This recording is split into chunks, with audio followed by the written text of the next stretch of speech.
Olá! Hoje nós faremos uma revisão dos temas que teriam sido tratados no Círculo de Estudos em Montessori 8 e não o foram porque nós tivemos problemas técnicos na transmissão do vídeo na quinta-feira passada. Nós vamos passar um tanto quanto rapidamente, já que se trata de uma revisão, pelos capítulos 11 e 12 do livro Mente Absorvente. O capítulo 11 chama-se O Apelo da Linguagem e o capítulo 12, O Efeito dos Obstáculos no Desenvolvimento. Na semana retrasada, nós trabalhamos já a linguagem no capítulo 10 do livro Mente Absorvente, chamado Alguns Pensamentos sobre a Linguagem. Então, tudo aquilo que diz respeito à linguagem em si e uma boa parte do desenvolvimento da linguagem na criança pequena, nós trabalhamos no vídeo do Círculo de Estudos em Montessori 7. Hoje nós vamos trabalhar mais um pouco do desenvolvimento da linguagem na criança de até 1 ano ou 2 anos de idade e depois o efeito dos obstáculos no desenvolvimento, que é um assunto paralelo que trata da necessidade da criança de adquirir a sua independência, que foi um tema que nós também já trabalhamos em um Círculo de Estudos em Montessori anterior. Montessori começa o capítulo 11 do livro Mente Absorvente, O Apelo da Linguagem, falando sobre a formação e o desenvolvimento do aparelho fonador e o aparelho auditivo. O aparelho fonador é toda esta área do corpo humano, por onde ocorre a passagem de ar e a articulação dos sons e das palavras pela língua, pelos lábios, na boca, no nariz, toda esta área do corpo humano é chamada de aparelho fonador. E o aparelho auditivo é tudo aquilo que fica dentro do ouvido. Segundo Montessori, o aparelho da audição se desenvolve antes do aparelho da fala. E ele se desenvolve antes por um motivo bastante óbvio, na verdade, bastante natural. A criança precisa primeiro absorver o ambiente na sua totalidade. Então ela desenvolve os sentidos de forma que possa absorver o local onde ela se encontra. E a audição é uma parte chave desta absorção. A criança absorve os sons, então inconscientemente ela divide esses sons e os compreende individualmente. E só depois ela virá a reproduzir esses sons na fala, utilizando o seu aparelho fonador. Faz, portanto, bastante sentido que a criança desenvolva primeiro a sua audição e depois a fala, e por aí desenvolva primeiro o aparelho auditivo e depois o aparelho fonador.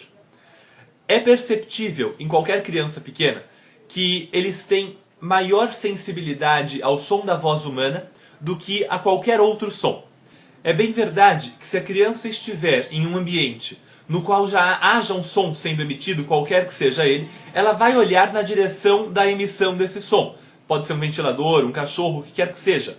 Mas se esse som estiver em um ambiente no qual também há um ser humano falando, a criança tenderá a olhar para o ser humano que fala, porque o som da voz humana a interessa mais.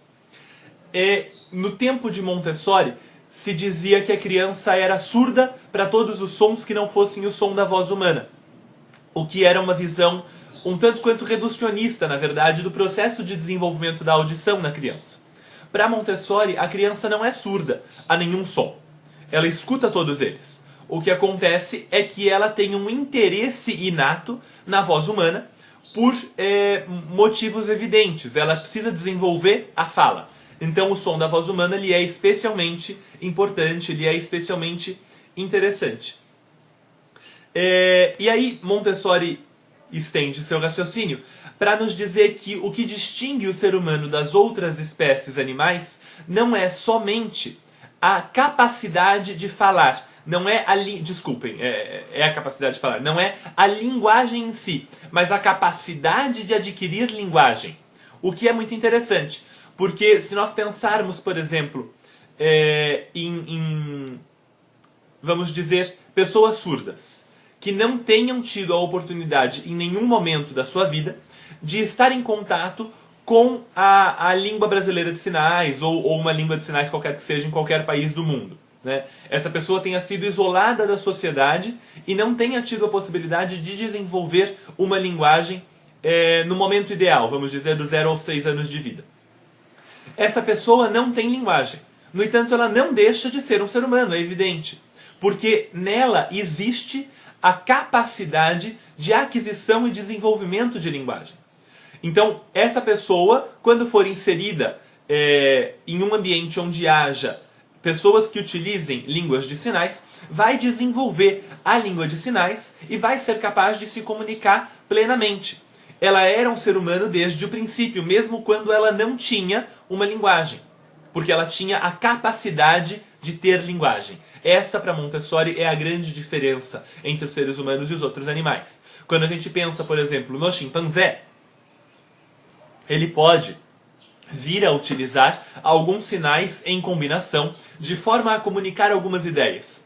Então, ele tem alguns sinais, ele tem símbolos. No entanto, ele não tem a capacidade de desenvolver linguagem. Ele não tem a capacidade de combinar aqueles símbolos infinitamente. Ele não tem a capacidade de inovar no vocabulário daquela língua e de alterar a sintaxe, a semântica daquela língua, como acontece com seres humanos portadores de uma língua natural.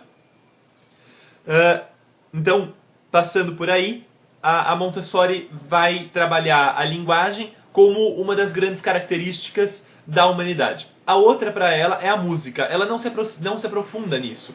É somente um parágrafo do capítulo 11 em que ela fala da música no gênero humano. E ela diz que a música é uma das características da humanidade porque em todas as civilizações humanas houve o desenvolvimento de música de uma forma ou de outra.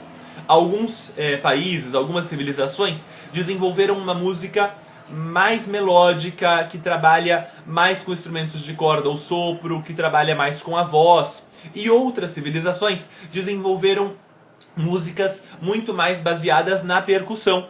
Mas todas elas desenvolveram o ritmo e a música. E aí eu estendo isso para dizer que todas elas desenvolveram, de alguma maneira, a poesia.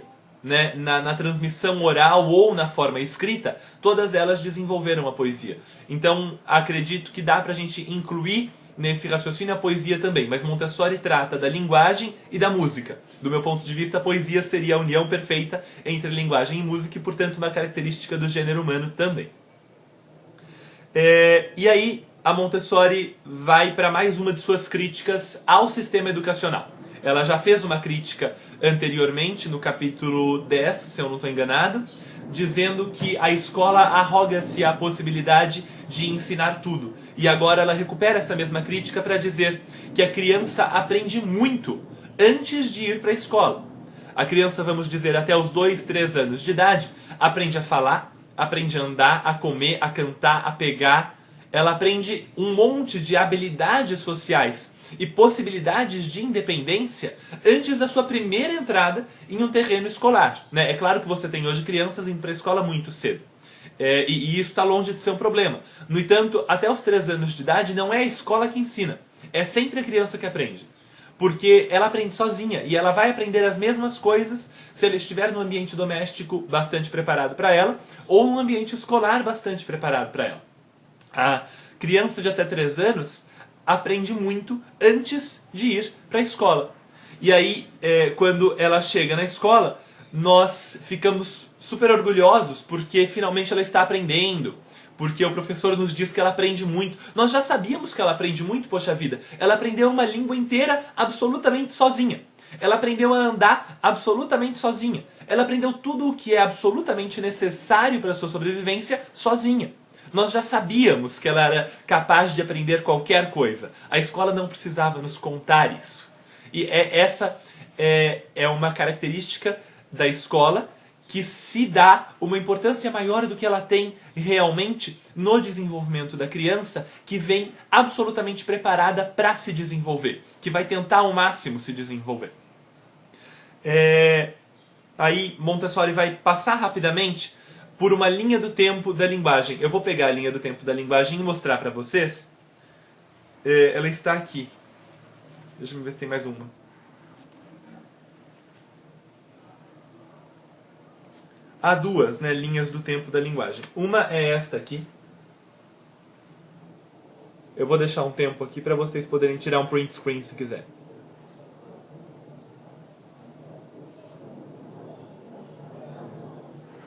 Isso na edição em português, que vai ser disponibilizada no Montessori para Mamães, também existe. E tem esta outra linha,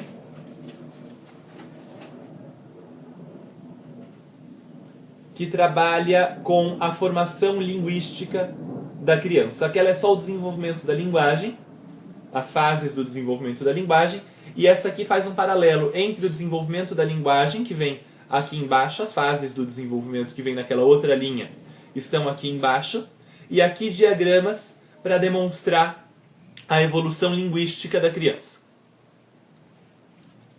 Então, Montessori vai explicar para a gente esse desenvolvimento.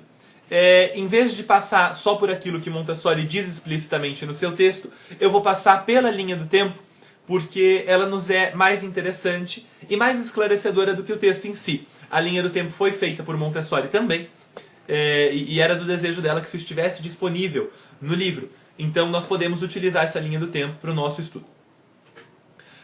Nos primeiros tempos da criança, de desenvolvimento da linguagem da criança, ela ainda não tem claro na sua cabeça quais são os sons da linguagem humana. Ela ainda não desenvolveu plenamente quais são as possibilidades de emissão de sons isolados, individualmente. Então, por exemplo, ela não percebe a possibilidade de se produzir B, ou K, ou F, né? Os sons isoladamente. Ela percebe uma massa amorfa de sons, né? Para quem quiser estudar isso mais profundamente, eu indiquei no nosso último grupo de estudos, o que trabalhou o capítulo 10, o Círculo de Estudos em Montessori 7, o teórico da linguagem Hjelmslev. Escreve-se H-J-E-L-M-S-L-E-V. Hjelmslev. Hjelmslev fala da nebulosa. Ele diz que existe uma massa amorfa de sons na mente humana e que conforme a criança vai adquirindo linguagem, vai desenvolvendo a sua capacidade de linguagem, ela vai formatando. Então existiria uma massa amorfa mais ou menos infinita de possibilidades e a criança vai formatando essa massa amorfa e percebendo os sons isoladamente e os recombinando dentro das suas possibilidades para aí formar suas primeiras emissões de som, né? Aí a Montessori diz que lá pelos 3, 4 meses a criança fica muito atenta à boca humana, porque ela consegue perceber que o som vem da boca. Estou podendo presenciar o desenvolvimento de algumas crianças nessa idade, entre 4 e 5 meses, entre 3 e 5 meses, e é muito perceptível que elas realmente olham para a boca enquanto nós estamos falando, porque elas estão percebendo que o som vem da boca. Então elas ficam muito atentas a essa produção. E aí, depois, quando elas estiverem lá pelos seus entre 5 e 6 meses, elas vão produzir as suas primeiras sílabas. Elas começam a fazer aquelas coisas infinitas, né? Esses que parecem quase gritos às vezes, e às vezes são gritos mesmo, para testar as possibilidades, na verdade, das suas cordas vocais de uma forma inconsciente. Aí aos 6 meses, segundo Montessori, sempre que eu disser aos 6 meses, aos 4, aos 5, aos 8, isso é mais ou menos, né? É uma previsão mais ou menos da idade na qual as coisas aconteceriam. Mas não é uma previsão nunca exata, porque cada criança é uma criança, cada família é uma família, e isso pode variar. Mas então, na linha do tempo de Montessori, aos 6 meses ocorreria a produção da primeira sílaba. Aí entre os 6 e os 9 meses, segundo aqui a nossa linha do tempo, aos 8 meses, as primeiras tentativas inconscientes de formar palavras aconteceriam. Então começaria a acontecer aquilo que talvez tenha ficado mais famoso na história da pedagogia com a Helen Keller, né? A produção de sons como auá, auá, né? Que significava água, por exemplo. No caso da Helen Keller, ela dizia alguma coisa como wa, wa, que é water em inglês, né? Nessa idade.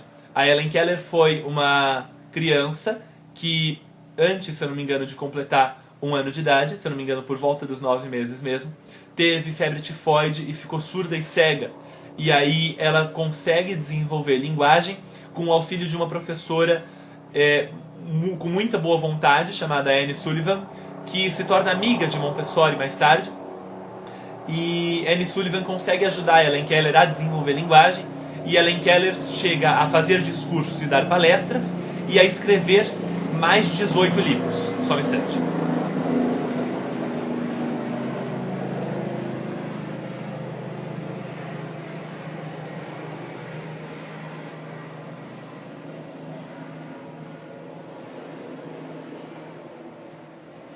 Às vezes passam aviões e helicópteros aqui em cima e nós temos que fazer pequenas pausas, porque eles não vão parar pra gente. Então, Helen Keller consegue fazer palestras e discursos mais tarde, sendo surda e cega, e escreve mais de 18 livros, com a ajuda de Anne Sullivan, que a ajudou a desenvolver linguagem. E ela para o seu desenvolvimento de linguagem oral nessa idade mais ou menos, de 9 meses. Então, o som de que ela se lembra muito bem mais tarde é o A. Isso aparece no filme O Milagre de Anne Sullivan, que em inglês se chama The Miracle Worker. É um filme excelente que vai mostrar muito bem onde para o desenvolvimento da linguagem quando ela para aos 9 meses, e a gente percebe essa tentativa inconsciente de formar palavras. Aí, depois, pelos 10, 11 meses, a criança começa a perceber que as palavras têm significado. Então, ela não só diz mama, mas ela percebe que mamãe se refere a mamãe. Uma das mães que acompanha o Círculo de Estudos em Montessori há algumas semanas nos dizia assim, que o seu filho chamava-a de mamãe, o que era muito bom. Mas ele também chamava de mamãe qualquer outro ser humano, o que era para ela muito frustrante, porque ela queria ser a única mamãe na vida dessa criança. E eu disse para ela que isso era um momento que a criança primeiro tinha aprendido uma palavra, então que ela ia usar essa palavra à exaustão, e que só depois ela ia perceber que aquela palavra tinha um significado específico, e que cada palavra tinha o seu significado específico, e que portanto ela tinha que usar papai para o papai, Pedro para o Pedro, João para o João, tia para tia e mamãe só para ela, né? E agora isso já acontece, essa criança já chama só ela de mamãe. Então, esse desenvolvimento de fato aconteceu no período previsto por Montessori, dentro do intervalo de tempo, na verdade, previsto por Montessori. Aí, segundo Montessori, no primeiro ano de idade, por volta da completude do primeiro ano de idade, a criança produziria as suas primeiras palavras intencionais. Então, ela realmente diria água, querendo dizer eu quero água, né? E aí, segundo Montessori, deixa eu ver aqui qual é a próxima fase. Assim, essas palavras produzidas a 1 ano de idade são muitas vezes de uma sílaba só, e aí entre 1 ano e 1 ano e 2 meses, a criança começa a produzir palavras de 2 sílabas que aparecem no meio de outras vogais, de interjeições. Então, por exemplo, ela vê um cachorro, e aí vem alguma coisa do tipo ou, au, au. Então, no meio de um monte de sons, palavras começam a ser destacadas. Ela olha para a mamãe e diz, mamá. É um monte de som que não faz parte daquele mamá. Mas mamá vem aí no meio e vira mamãe logo, né? Entre 1 ano e 1 ano e meio, mais próximo de 1 ano e meio, a criança percebe que tudo tem um nome. E aí ela começa a querer saber o nome de tudo. Então ela aponta, ela pega, ela arrisca, ela escuta alguma coisa que pode ser e ela tenta e descobre que não é e tenta descobrir o que é. Então ela fica tentando descobrir os nomes de todas as coisas. Isso acontece, desculpa estragar o final, mas isso acontece no fim do filme O Milagre de Anne Sullivan. Quando a Helen Keller descobre que tudo tem um nome, ela já tem quase 12 anos de idade, se eu não estou enganado, e ela quer saber o nome de todas as coisas. Aí, um pouco depois de 1 ano e 6 meses, 1 ano e meio, a criança começa a usar muitos substantivos e começa a usar os substantivos de forma a generalizar o seu sentido para uma frase inteira. Isso fica mais claro na linha do tempo anterior.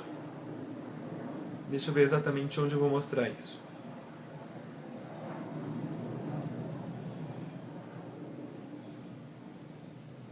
aqui, veja. Quando a criança aqui, né, entre 1 ano e 6 meses, nós temos 1 ano aqui, 0 anos, 1 ano, 2 anos, 2 anos e meio, né, aqui 1 ano e meio. Entre 1 ano e meio e 2 anos, a criança desenvolve a utilização de substantivos, generalizando os sentidos desses substantivos para frases inteiras. Então, ela começa a usar cada vez mais substantivos, porque ela descobre que tudo tem um nome. Então ela começa a usar os nomes de todas as coisas. E quando ela diz água, na verdade ela quer dizer eu quero água agora. Não somente água, né? Quando ela diz carro, ela quer dizer eu vi um carro ali. E não só carro. Então são palavras que dentro de si carregam sentidos muito maiores do que aqueles que elas explicitamente expressam. E aí, entre 1 ano e meio e 2 anos de idade, ocorrem explosões sequentes de aprendizado de linguagem. Primeiro a criança aprende os substantivos, depois ela começa a tentar fazer frases. Montessori mostra isso utilizando símbolos diferentes. Vejam. Aqui há só substantivos, né? Nessa primeira fase aqui, só substantivos, só triângulos. Aí, conforme a criança vai se desenvolvendo, ela começa a arriscar outros símbolos também. Esses símbolos, na verdade, são verbos, interjeições, localizações temporais, né? Água agora, por exemplo. Mas ainda não são frases. São tentativas de formação de frases baseadas nos substantivos e utilizando também outras classes de palavras. Então, são 2 explosões já. Uma explosão de utilização de substantivos, depois uma explosão de classes de palavras, e por último, né, a Montessori mostra aqui uma grande explosão de vocabulário entre os 2 anos e 9 entre o 1 ano e 9 meses e 2 anos, uma grande explosão de vocabulário, e aí logo aos 2 anos, ou logo após os 2 anos, a explosão da sintaxe. A sintaxe é a organização das palavras na língua. Quando nós dizemos Pedro quebrou o vaso, nós colocamos o sujeito, que é o Pedro, o verbo, que é o quebrou, e o vaso, que é o objeto. A gente organiza as palavras sintaticamente. E a criança consegue começar a fazer bem essa organização sintática aos 2 anos de idade. Aí Montessori mostra aqui algumas possibilidades de organização sintática com os símbolos cuja legenda se encontra aqui na outra página, né? Isso aqui, se não estiver na versão que nós escaneamos, que eu não me lembro agora se está, eu posso escanear e disponibilizar a parte. A sintaxe, então, ela explode aos 2 anos de idade. A Montessori diz que esse desenvolvimento da criança funciona muito por explosão. Não só no que diz respeito à linguagem, mas em tudo. Porque a criança vai absorvendo durante um longo tempo, ela absorve. Aí ela trabalha aquilo que ela absorveu, analisando e dividindo tudo que ela absorveu, sem nos mostrar nada do que ela está fazendo. Tudo isso é feito em silêncio dentro da cabeça da criança, dentro da mente da criança. E aí, de repente, aparece uma grande explosão de palavras. Na verdade, aquelas palavras não foram aprendidas de ontem para hoje. Elas vêm sendo aprendidas ao longo de mais de 1 ano, e agora a criança está pronta para usá-las, porque ela já analisou e organizou todas dentro da sua cabeça. Pronto. Esse é o desenvolvimento da linguagem, até os 2 anos de idade. Aí, entre os 2 anos e os 3, haveria uma nova explosão de vocabulário e uma nova explosão das possibilidades da sintaxe. E aí a linguagem estaria estabelecida. Daí por diante, o que aconteceria seria a aquisição de vocabulário. A criança adora adquirir vocabulário, porque isso ajuda a organizar o mundo. Mas aí a linguagem já é utilizada como uma ferramenta de trabalho. A linguagem passa a ser alguma coisa para se organizar o mundo, para se organizar algo que é externo à criança. Não é mais a linguagem por si, como acontece até os 2 anos de idade, quando a criança tem que desenvolver realmente a capacidade de articulação e depois a capacidade de organização daquilo que ela é capaz de articular. Então, com isso, nós encerramos o capítulo 11 e vamos para o capítulo 12. Meu objetivo é que nós consigamos fazer essas 2 conversas em 1 hora. Nós demoramos aí 30 a 35 minutos para a primeira conversa. Acho que nós vamos demorar realmente entre 20 e 25 minutos para a segunda. E aí nós vamos conseguir encerrar, porque a segunda é mais simples. O efeito dos obstáculos no desenvolvimento é mais fácil. A linha do tempo eu já disse para vocês, né? E é assim que a Montessori começa esse capítulo, trabalhando o desenvolvimento da linguagem na linha do tempo da criança. E aí Montessori usa um argumento que ela usa com frequência, que não é a primeira vez que a gente vai ver na obra dela e também não é a última. Isso se repete com muita frequência. Aquilo que é bem desenvolvido na infância é bem desenvolvido para sempre. E aquilo que é mal desenvolvido na infância tem pouca possibilidade de se desenvolver bem posteriormente. Isso é muito interessante e é bastante categórico, então nós temos que analisar com cuidado essa afirmação. Segundo Montessori, aquela criança que quando é pequena tem a possibilidade de ser um ser humano independente, de se formar autônoma e de conseguir dominar o mundo à sua volta, dominar o ambiente à sua volta e ser livre no ambiente à sua volta, vai manter essas características de independência, autonomia, maestria sobre o ambiente pelo resto da vida. E aquela criança que por algum motivo não desenvolve isso, terá problemas com o ambiente pelo resto da vida. E aí Montessori coloca uma série de possibilidades desses problemas, né? Entre elas, por exemplo, falta de coragem, hesitação em falar ou em agir, dificuldade de formar frases, né? E aí ela utiliza muito a linguagem para dar exemplos, e a hesitação com aquelas muletas. Então, eu estou aqui falando e eu uso né, porque se eu digo não sei o que, né, então a gente pode perceber que né, esse né, é uma muleta da linguagem. É algo que atrapalha a comunicação se ela for estendida, e é algo sobre o que a pessoa se apoia para conseguir construir a linguagem dela. A pessoa não consegue desenvolver uma fala fluida, uma fala completa. É claro que com a ajuda de um fonoaudiólogo, com a ajuda de um psicólogo, com pessoas que trabalhem conscientemente a psique deste adulto, ele talvez seja capaz de retomar, de desenvolver uma capacidade linguística que poderia ter sido desenvolvida em sua completude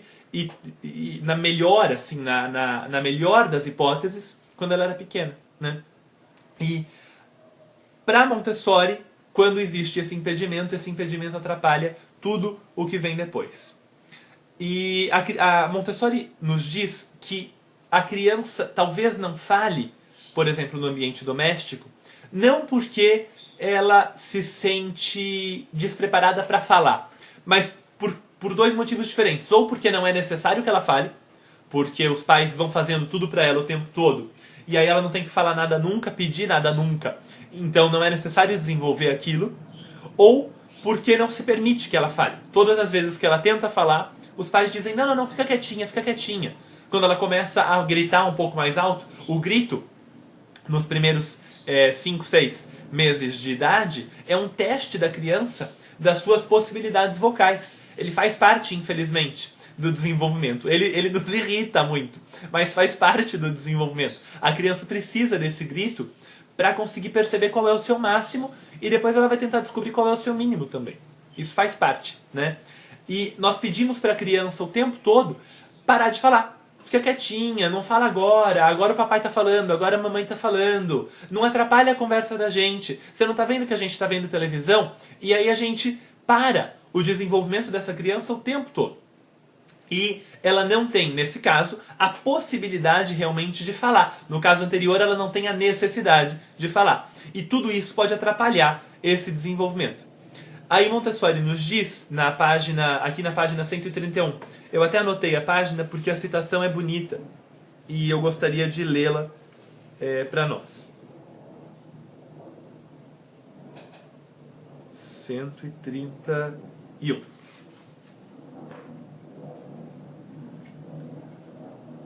Geralmente somos nós que obstruímos a criança, e assim nos tornamos responsáveis por suas anormalidades que duram uma vida inteira. O nosso tratamento com a criança tem de ser tão gentil quanto possível, evitando ao máximo a violência, porque nós geralmente falhamos em perceber quão violentos e quão duros nós estamos sendo. Quando a criança está tentando falar, ou gritando, e nós dizemos, não grita, para de gritar, fica quieta. Nós achamos que nós estamos dizendo para ela, escuta, você está atrapalhando, você tem que aprender a viver em comunidade. Mas na verdade nós estamos oprimindo o desenvolvimento da linguagem. E aí ela continua. Temos que perceber a nós mesmos muito cuidadosamente. A preparação real para a educação é o estudo de si mesmo. O treinamento do professor, que deve ajudar a vida, é muito mais do que o aprendizado de ideias. Inclui o treinamento do caráter e é uma preparação do espírito. Isso é muito interessante. Isso tem de fazer parte de cursos de treinamento de Montessori. No Centro de Estudos em Montessori aqui de São Paulo, que é o único centro no qual eu já participei, de cujo curso eu já participei, existe um momento de estudo de autoconhecimento, de autopercepção, para que nós reflitamos sobre a nossa prática, sobre a nossa maneira não só de agir com a criança, mas de pensar a criança, de enxergar o mundo e de sentir o mundo e a criança. Então é um estudo de si mesmo, para que a partir desse estudo nós sejamos capazes, como dizia Montessori, de despirmos o nosso ser de toda a ira e todo o orgulho e nos revestirmos de caridade e humildade. Só assim é que é possível educar uma criança ajudando a vida dessa criança. Só se despindo de toda a ira e principalmente todo o orgulho é que é possível olhar para a criança em toda a magnitude que a infância tem. E por isso a Montessori nos diz que o trabalho do professor, antes de tudo, é estudar a si mesmo. Aí ela vai dizer que a criança, quando se mostra furiosa, quando grita, quando esperneia, quando chora, muitas vezes está, na verdade, demonstrando a sua fúria, a sua ira contra nós que oprimimos o seu desenvolvimento. Então a criança tenta gritar ou tenta falar, isso especialmente no primeiro 1 ano e meio de idade. E nós paramos o tempo todo, mandamos ela ficar quieta o tempo todo. Em algum momento ela vai começar a chorar desesperadamente, espernear desesperadamente, né? Porque ela não está conseguindo, não está podendo desenvolver a sua linguagem ao máximo que lhe seria necessário para conseguir ter um amadurecimento pleno das suas capacidades. E como nós estamos impedindo isso, ela vai demonstrar a sua raiva e ao mesmo tempo a sua impotência por meio do desespero, por meio do choro. Então esse choro, na maior parte das vezes, é um protesto. E isso é uma forma absolutamente nova e absolutamente incrível de se ver o choro da criança. Ele é uma forma de comunicação e ele é uma forma de comunicação muito importante, né? Que tem que ser realmente compreendida na sua totalidade, porque ela é fundamental para o desenvolvimento dessa criança. Se nós não percebermos que o choro é um protesto, nós tratamos o choro como uma tristeza, um desconforto e tentamos só consolar essa criança. E o que ela precisa não é consolo. O que ela precisa é realmente da nossa ajuda o tempo todo. E aí Montessori vai continuar para dizer que é necessário compreender e ajudar a criança. Amá-la não é suficiente. Ela diz isso porque muitas vezes nós pensamos que amar a criança, que demonstrar amor pela criança é suficiente. E aí acontecem aquelas coisas que pais e mães nos dizem com frequência, né? Eu não conheço educação, eu não estudei psicologia, mas eu amo meu filho. E isso é suficiente, né? Isso não é suficiente. É necessário de fato compreender essa criança para se conseguir ajudar, para conseguir que o desenvolvimento dela seja pleno. Amar é imprescindível. Segundo a Montessori, no livro Mente Absorvente mesmo, ela diz, sobre todas as coisas, a mais potente é o amor. Então, amar é absolutamente imprescindível, mas é necessário também compreender e ajudar a criança. Por isso é que muitas vezes a criança recorre ao professor quando o pai visita uma sala de aula. Porque ela sabe que o professor a compreende, e aí o professor é um tradutor, muitas vezes, entre a criança e o pai. Né? Ou quando a criança está tentando interagir com um outro adulto e os pais estão por perto, ela recorre aos pais para conseguir chegar nesse adulto. Porque os pais são tradutores daquilo que a criança tenta comunicar e nem sempre consegue. A gente sabe quanto Montessori valoriza a ordem no ambiente da criança. Ela nos diz que em um ambiente desorganizado não é possível agir. E que só num ambiente organizado essa ação vai ser possível. E aqui ela leva a necessidade da ordem a um extremo total, nos dizendo que a ordem é o primeiro passo para o desenvolvimento da criança, que sem ordem não existe desenvolvimento. E isso é muito importante, isso é fundamental. Nós temos de nos tornar, muitas vezes, pessoas organizadas. Para mim, isso foi um amadurecimento pessoal. Agora eu estou falando de mim como professor montessoriano. Conseguir me tornar uma pessoa realmente organizada é uma tentativa diária, é uma busca diária. Porque eu sou uma pessoa que sabe exatamente onde tudo está e a minha cabeça, a minha mente é absolutamente organizada. Afinal, eu fui um aluno montessoriano. A minha cabeça é absolutamente organizada. Mas o mundo onde eu estou, nem sempre. E é uma necessidade a qualquer professor, a qualquer adulto que se pretenda montessoriano, se esforçar para fazer com que o mundo que lhe rodeia seja um mundo organizado. O tempo todo. Por mais pobre, por mais vazio que seja, ou por mais rico, por mais cheio que seja, o ambiente onde esse adulto se encontra, ele tem de ser um ambiente organizado, especialmente se houver crianças ali. E como se trata, como o primeiro passo do professor montessoriano é estudar a si mesmo, então mesmo que não haja crianças em volta, nós temos de organizar o nosso próprio ambiente para nos tornarmos pessoas pessoalmente mais organizadas. Por fim, a Montessori coloca 3 princípios ao final do capítulo 12, que devem ser lembrados sempre, especialmente para pais e professores de crianças de até 3 anos de idade. O primeiro é que os primeiros 2 anos de idade, os primeiros 2 anos de vida, afetam todo o resto da vida. E aí nós lembramos aquilo que Montessori disse. Aquilo que é perfeitamente desenvolvido nos primeiros anos é bem desenvolvido em tudo que vem depois. E aquilo que é mal desenvolvido nos primeiros anos tem dificuldade para ser desenvolvido posteriormente. Então, o primeiro é que os primeiros 2 anos de vida afetam todo o resto. O segundo, que o bebê tem grandes poderes mentais, aos quais pouca atenção foi dada. E isso é importante. Nós precisamos atentar para as capacidades mentais da criança. Aquilo que nós dissemos sobre a criança aprender muito antes de ir para a escola. Aquilo ela aprende sozinha. É a mente dela por si que se desenvolve e que aprende quase sem ajuda e muitas vezes com o adulto atrapalhando. E ela desenvolve. Então, o bebê tem grandes poderes mentais aos quais pouca atenção tem sido dada. E o terceiro a criança é muito sensível e por essa razão qualquer forma de violência produz não só uma reação imediata, mas defeitos que podem se tornar permanentes. Então nós temos de fazer o máximo e nos esforçar além do possível para que nós não sejamos jamais violentos e aí eu diria até agressivos com a criança. É importante ser firme, claro, com a criança. Quando uma ordem é dada, essa ordem tem de ser clara, mas nós jamais podemos ser agressivos, nós jamais podemos ser especialmente violentos com a criança, e aí sempre, principalmente até os 3 anos de idade. Pronto. Com isso nós trabalhamos os capítulos 11 e 12. Se houver dúvidas, por favor, quinta-feira desta semana, dia 23, se eu não estou enganado, deixa eu ver se é isso mesmo. Isso, dia 23 de maio, coloquem as dúvidas de vocês no círculo de estudos dessa semana, no qual nós vamos trabalhar o capítulo 13, a importância do movimento no desenvolvimento em geral. É um capítulo de mais ou menos 10 a 15 páginas, é um capítulo curto, e nós vamos trabalhá-lo nesta quinta-feira à noite. Bons estudos e até o círculo de estudos em Montessori 9.